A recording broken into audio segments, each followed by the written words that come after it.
Welcome to today's edition of Daytime Dialogues, which is also an Apple podcast as well. It's my pleasure today to welcome an old friend who isn't old, but has been around for a long time in my life as well, Mr. Jeff Aeder. Jeff is a businessman. He's a realtor.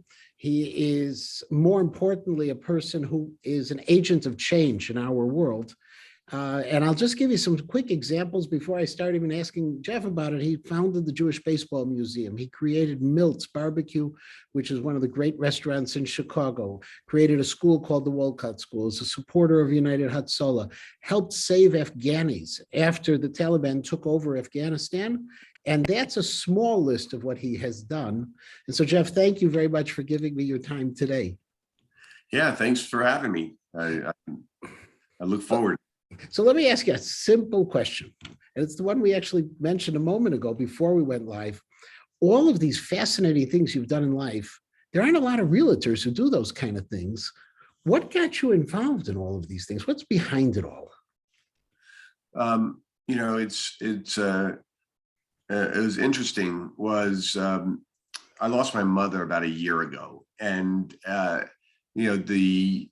the last few months we spent a lot of time together and a lot of time talking. And my mother said to me countless amount of times about how lucky she was. How that she lived this incredible life where she had no regrets. She was just so grateful for everything that she had, her kids and so I kind of am lucky because I have found a place where I really like who I am and what I'm doing, and it completes me to figure out other ways to get involved in trying to help.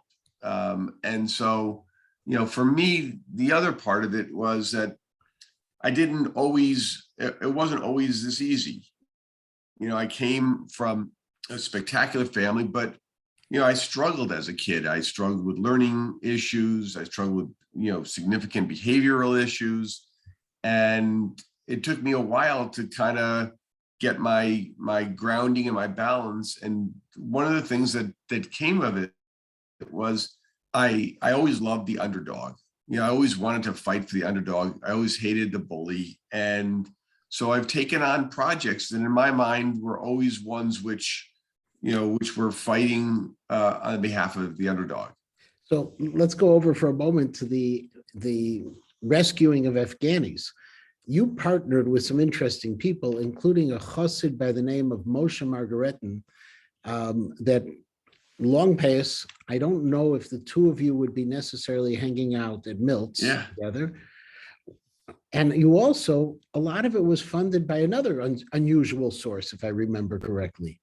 How did you make it all happen? What brought you into that one? What happened was, as you mentioned in the introduction, that I had my wife and I started the Wolcott School, which is a high school we started. It's our 9th year, and it's for kids that are bright. It's a college prep high school, rigorous curriculum, but these are kids that weren't making it in the previous school. So they had learning disabilities, learning differences. And last year, the school had read the book, The Kite Runner. And the senior class had read The Kite Runner about Afghanistan, about the plight of the Hazaras.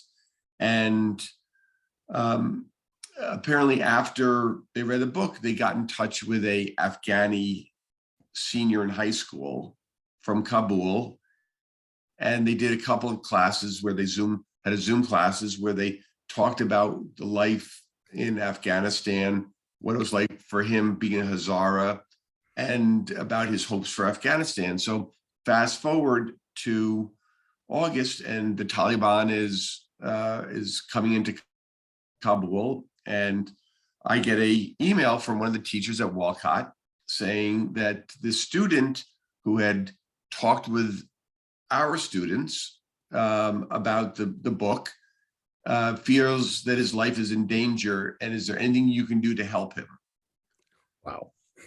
So, so I said, sure. I said, I really don't know what I can do, but let's, I certainly am happy to try. And initially I got in touch, I started making a lot of different connections with people that were, that had been helpful in other of my projects that are very resourceful people. And ultimately I found a Israeli who lived in New Jersey, who had helped a lot of the people in Aleppo during the height of the Syrian conflict.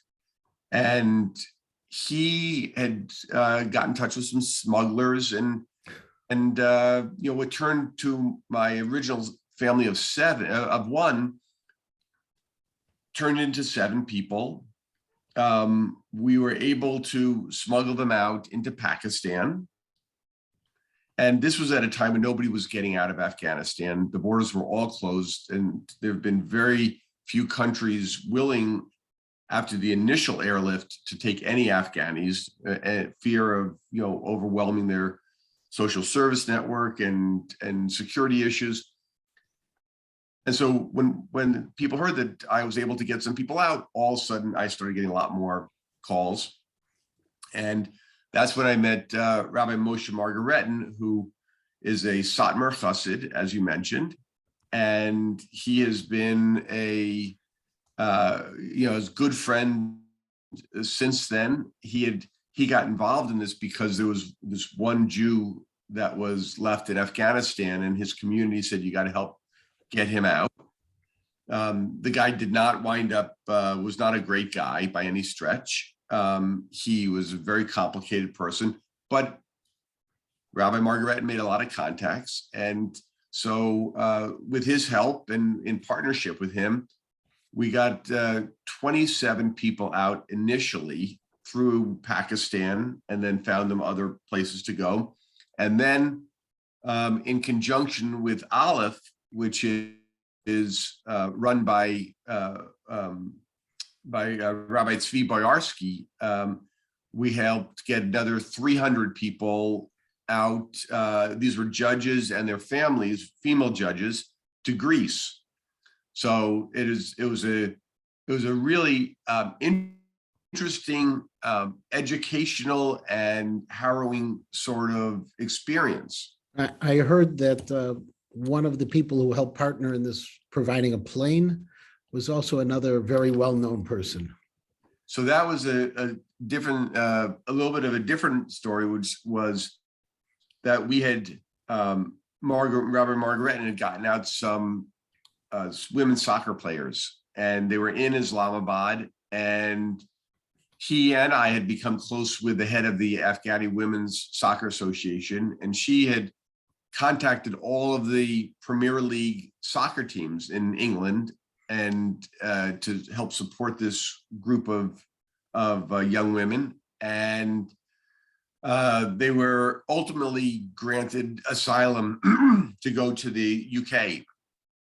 But by that time, Leeds, which was the team which was paying for it, had gone through the money that they're willing to allocate, and needed money to fly them from Islamabad to the UK. And so we were working on raising the money for it. And Rabbi Margaretten said, when I was working on the First Step Act of criminal justice reform, I met Kim Kardashian. So let me just call her up and see if she'll chip in something for this. And Kim Kardashian had said, I'll pay for the whole thing, the $166,000. And one of the things that we did on this flight and every other one was I wanted to make sure that I talked, or Rabbi Margaretten or somebody spoke to each of these Afghanis and told them who we were and why we were helping them. Because it's important to me,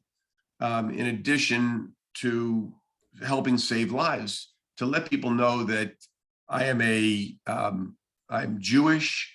I am a proud Jew. I am a proud supporter of Israel, and that it is because of our our view on the world, and it is because of the fact that nobody or very few people were around to help us in the 1940s, that I believe that it is incumbent upon us to help people that are at risk. And so I wanted to make sure they all knew, and that they all, kind of fine-tune their perception. So it's because of what you did, you created a partnership between a Satmar Chassid, a Lubavitcher Chassid, a Chicago Jew, and Kim Kardashian. I think that's one for the record books. I think it was Save the interesting. Afghanis. Yeah, right, Yeah. right. And then on a very different note, you founded the restaurant in Lakeview, Milt's Barbecue for the Perplexed, not because you wanted to go into another business. That also was because you wanted to do something for a community. Yeah, I mean, Milt's was started with the idea of wanting to have a salon or a JCC, a community spot where we could bring speakers, we could, have a place for people to go within, a community. And every time I kind of explored as to how that would happen, everybody said, well, if you need food, and is the unifying, as the glue that's going to make it work. And so that's how Milt's came to be. And unfortunately, we don't do as much of the programming as we had initially done. It just became, very time consuming and whatnot. But, then it was important that all the profits went to tzedakah, because I want people to think about success and goals and whatnot. And I'm a staunch capitalist as a real estate investor. I mean, that's what my business is. And I love competition. I love business. I love trying to succeed in whatever front I'm working in. But I also think that we need to change the metrics, or at least explore the metrics of what success is. And to me, when I saw the restaurant pre-COVID, and it was packed, and there were tons of people, and there were non-Jews, and there were Jews, and there were all sorts of different people from different walks of life. To me, that was an ultimate vision of success. And the fact that it was all going to, all the money was going to charity. And then a couple of years ago, I decided to go to the next level, which was that people working in the restaurant business are typically, it's a paycheck to paycheck business. And I always think that it is, that the world needs to re-examine and think about the disparity between different careers, financial disparity, and that, capital is given such huge amount of credit, and people who are hardworking, who are, don't necessarily, get properly compensated for it. So I sold the restaurant at the time for $1 to the employees, who have been very loyal and have been there for a long period of time. And I've agreed that if there are losses, I cover losses, and profits, go to them. And so just once again, I want people to think about, it's not, the bottom line is not necessarily the bottom line you're used to thinking. So how did you come up even with the name for the restaurant? Well, that's a great Ida Crown question. So Uncle Milty was my favorite uncle. He and I, during tough years, when I was, during the adolescent years, he and I were extremely close, and he was definitely perplexed. He definitely was a guy who, I mean, I could tell stories forever about him. And I was trying to come up with a name, a cute name for a Jewish kosher barbecue restaurant. And Doug Klein, Coach Klein of the wrestling team, who had been my roommate before that, when he was single living in Lakeview. And he says, how about Milt's barbecue for the perplexed? And at that point, I'm like, that's it. That was it. And now even moving one more step, the Jewish Baseball Museum, it's an online museum. It's great things that you've collected. By the way, did you ever get that card, the Guy Zinn card? And it's so the museum is, once again, is a jewishbaseballmuseum.com. To me, that was really my fun projects. I love baseball. I'm obviously a fairly compulsive, obsessive human being. So, to put together this collection of everything Jewish, and I think I loved the story that came out of this, which was there were so many incredible role models for a young Jewish kid of the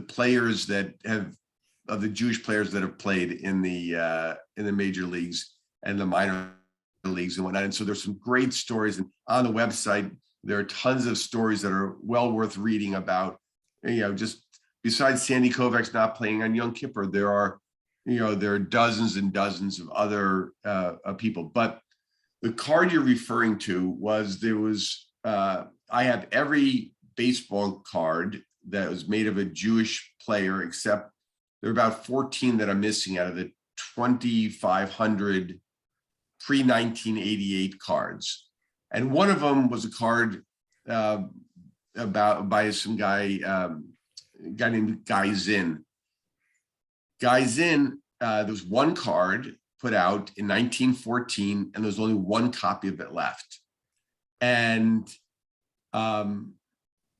so I had been trying to buy it from the guy. The guy was not a good guy, and we'd gone back and forth. Ultimately, somebody printed an article about it. Yes, New York Times. In the New York Times. Yes. And after it was published, I got a number of calls, including one from a person who was a genealogist or what. And she's like, I don't think this doesn't make any sense that he was Jewish. So she spent the next several months doing research, and ultimately we found out that he was not Jewish. So he's no longer. So the card, which the guy had wanted an exorbitant amount of money from me for, is now worth about $20. So that was, but the reason that he was on the list was because a questionnaire had been sent out to all the old players by the Hall of Fame, families of the old players, to get some demographic information. And something went to Guy Zinn's daughter, and under ethnicity or something like that, she wrote down German Jew about him. And that's why he had been included on the list. However, nobody knows still to this day how that could be. But there's absolutely, other than that, not even a shred of a chance that he was Jewish. Wow. So you saved a lot of money on that one. I saved a lot of money, and the guy wasn't a good guy anyway. And to go over to one of your other passions is the Wolcott School, which you talked about having founded. It actually, I think, was part of the reason in 2013 you and your wife were named Chicagoans of the Year by Chicago Magazine. I've had the privilege of visiting. I remember one of the lessons you taught me how every morning you start your morning by making, I think it was 4 phone calls to try to get people into the school, to try to get additional supporters. You created a school from ground up. You have no educational background. And yes, in many ways. Yeah. And on top of it all, it's known as a very, very successful school for those children who have learning differences and haven't succeeded elsewhere. Often people will say, well, what about the Wolcott School? Not as a place of no chances, but the place where you can go to thrive. How did you put all that together to make it so good? I think you hit it right on the head. I had no background in this, so I didn't know that this was a stupid idea to try.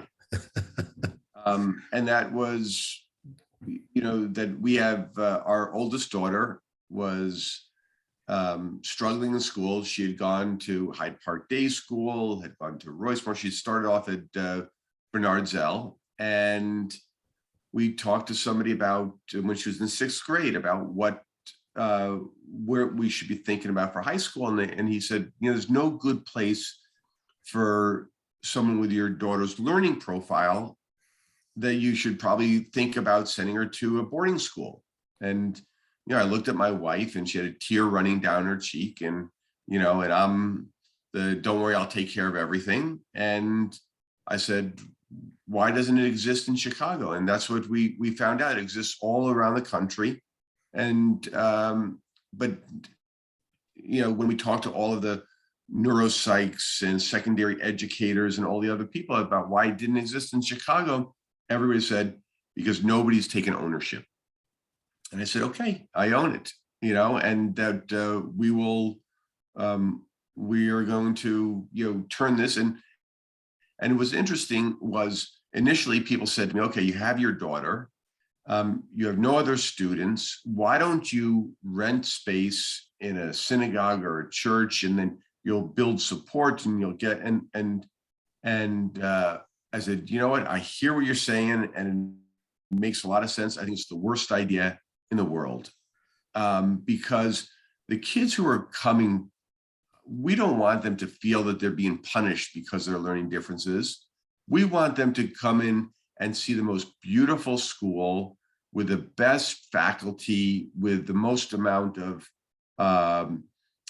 with a beautiful facility, with great teacher. I mean, we wanted to see everything. And then when they come there, they won't say, okay, I'm being punished because, I'm struggling. They're going to say, wow, this is a place that I think I can really,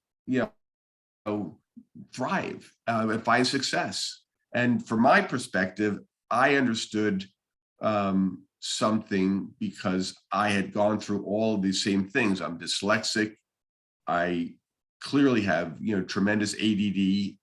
And what I had found out in life is that once you achieve self-confidence, then you can achieve whatever your potential is. But without self-confidence and self-esteem, then you're always struggling. You're always self-doubt.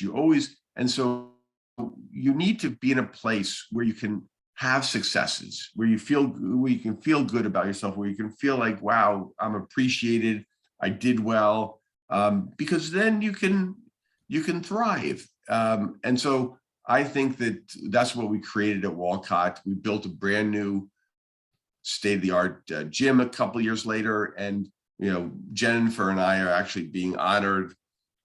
This will be my first and only time being honored. Honored May 5th. Jay Leno's performing, and we're very proud of what we've accomplished. As it wound up, all 4 of our children wound up going to Walcott, all very different learners, and very different from each other, and all of them have just doing unbelievably well. How many students are at Walcott today? 150. It's full.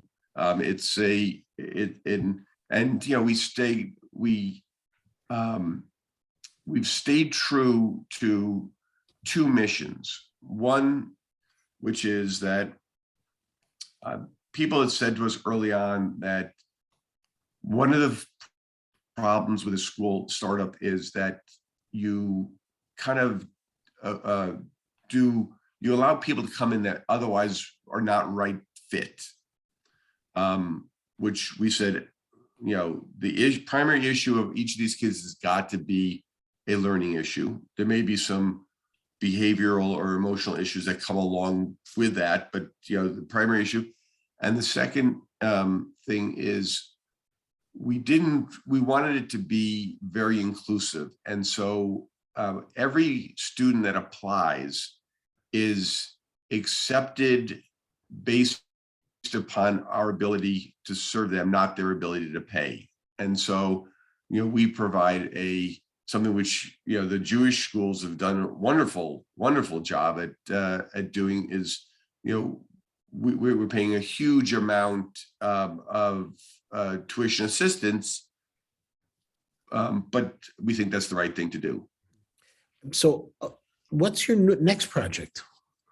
What exciting things? One other project I would mention that I think is very interesting and may be interesting for your listeners, and that is that in 2014, during Operation Protective Edge, I was in Israel, and we went down to the border of Gaza, Egypt, to a kibbutz called Kerem Shalom.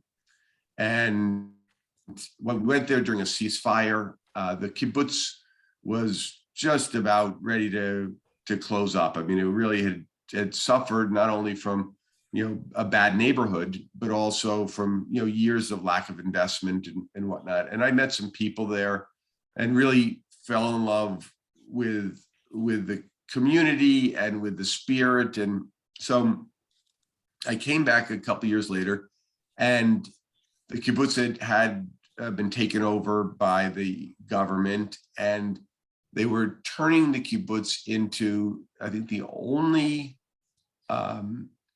mixed kibbutz in Israel, which to me is a huge thing. We as Jews may come from a lot of different philosophies, places, but we're all Jews. We all, we're too small to not get along. And so to find a community that was willing to take this on, of having a religious and secular community living together in the kibbutz, I thought that was wonderful. So essentially what we decided to do was to adopt the kibbutz. And I'm happy to say it's been incredible. We have rebuilt the kibbutz. The kibbutz, we just finished. I actually just got off a phone call with one of the members of the kibbutz 10 minutes ago. We have 8 new houses that we built, the first houses since 1967. The kibbutz, at the time when I was there in 2014, maybe there were 30 people left. There are now, I think, 150 kids there. Wow. And, it's unbelievable what's happened. We've gone there and done a number of landscaping projects. We have armored all of the public buildings. We've rebuilt buildings for the teens. We've helped a soldiers garin move in there and bring life to it. They now are doing, they have a tourism business there, and we're continuing to find ways to build and strengthen that community, which to me is spectacular. And when you say we, it's you and your family? Yeah. And the thing about it is that over the years, a lot of people have joined in with me. So they love the energy and the ideas, and so I think we've invested, a couple of $1 million so far in Kibbutz Kerem Shalom. And, I ultimately hope that it is a model, both the mixed nature of the community and the idea of people taking on individual communities. I hope both of those are models that ultimately will be replicated other places, because, people will say to me, well, why do you spend so much money on this one kibbutz rather than helping? I said, the thing about it is I can't make an impact on all of the Otay Gaza community. I can't, that's too big for me. But I can handle this one kibbutz. I can help it flourish. I can, we spent a lot of time with social workers and counselors and making sure that we address any issues coming up between the secular and the religious and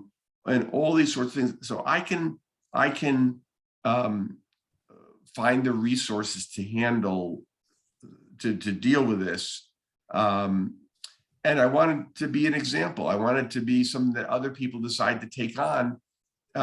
It's important. I mean, I've been there a few times right after, a bombing, or, I was there in July this year. I was there a couple of years ago after the May operation. Every time Gaza heats up, I go there and I visit them, and seeing the passion, the purpose for their lives, and their commitment to Israel, their commitment to, people say to me, well, why don't you pick a community that's not right? Because this is right on the fence. And they said, why don't you pick one further away? I said, so if I pick one further away and this community doesn't exist, then the fence is going to move to the next community. That's not the way I think. So, Jeff, our time is up. It has been fascinating learning from you, but I think what's most important is you've proven in your life of what one person can do and the differences they can truly make. And I thank you. I also thank you for your friendship.